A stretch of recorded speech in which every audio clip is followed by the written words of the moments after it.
పాకిస్తాన్కు big shock. దేశాన్ని వీడుతున్న పరిశ్రమలు, మైక్రోసాఫ్ట్ గుడ్ బై. 25 ఏళ్ల తర్వాత వీడిన వైనం. నమస్తే, వెల్కమ్ టు ఆంధ్రప్రభ. నేను విద్య.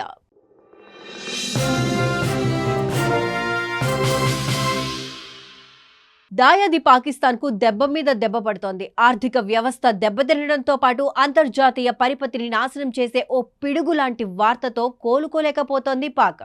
ఎందుకంటే మల్టీనేషనల్ కంపెనీ టెక్ దిగ్గజం మైక్రోసాఫ్ట్ పాకిస్తాన్ నుంచి పెట్టేబేడా సర్దుకుని పలాయనం చిత్తగించే పనిలో పడింది. అవును, పాకిస్తాన్కు ఓ పెద్ద షాకే తగిలింది.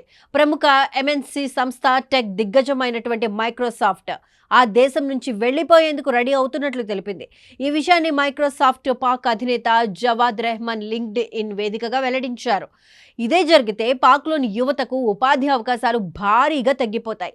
దీంతో వారంతా తీవ్ర ఇబ్బందులు ఎదుర్కోవాల్సి వస్తుంది. నిరుద్యోగ రేటు కూడా ఆకాశాన్ని తాకే ప్రమాదం ఉందని క్లియర్ కట్గా తెలుస్తోంది.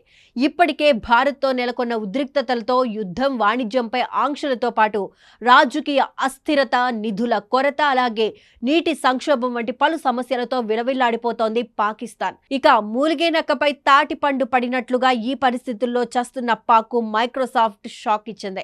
దీంతో ఏం చేయాలో తెలియక తలపట్టుకుంది. అయితే 2000 సంవత్సరం నుంచి మైక్రోసాఫ్ట్ సంస్థ పాకిస్తాన్లో తన వ్యాపారాన్ని మొదలుపెట్టింది. చాలా మందిని ఉద్యోగస్తులుగా రిక్రూట్ చేసుకుంది. పాక్లోని లాహోర్, కరాచీ, ఇస్లామాబాద్ వంటి ప్రాంతాల్లో ఆఫీసులు ఓపెన్ చేసింది. స్థానిక యువతకు పెద్ద ఎత్తున ఉద్యోగాలతో ఉపాధి అవకాశాలు కల్పించింది. కానీ హఠాత్తుగా ఆ దేశాన్ని విడిచి వెళ్లిపోతున్నట్లు ప్రకటించింది.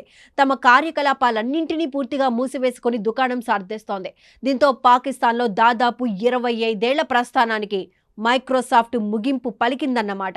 అయితే ఈ విషయాన్ని ఆ సంస్థ అధినేత లింక్డ్ఇన్ వేదికగా వెల్లడించారు. అండ్ ఫర్ యాన్ ఎరా, పాక్లో మైక్రోసాఫ్ట్ సంస్థను జూన్ 2000లో స్టార్ట్ చేశాం.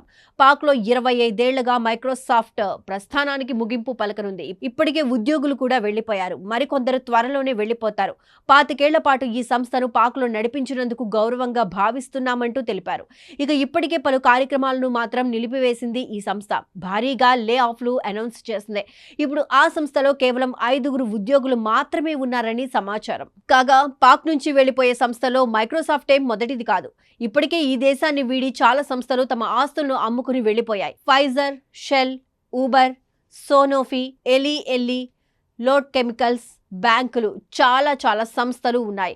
తాజాగా ఈ సంస్థల సరసన మైక్రోసాఫ్ట్ కూడా చేరింది. ఈ విధంగా సంస్థలని ఒక్కొక్కటిగా పెట్టబడ సర్దుకుని పోవడానికి కారణాలు కూడా ఉన్నాయి.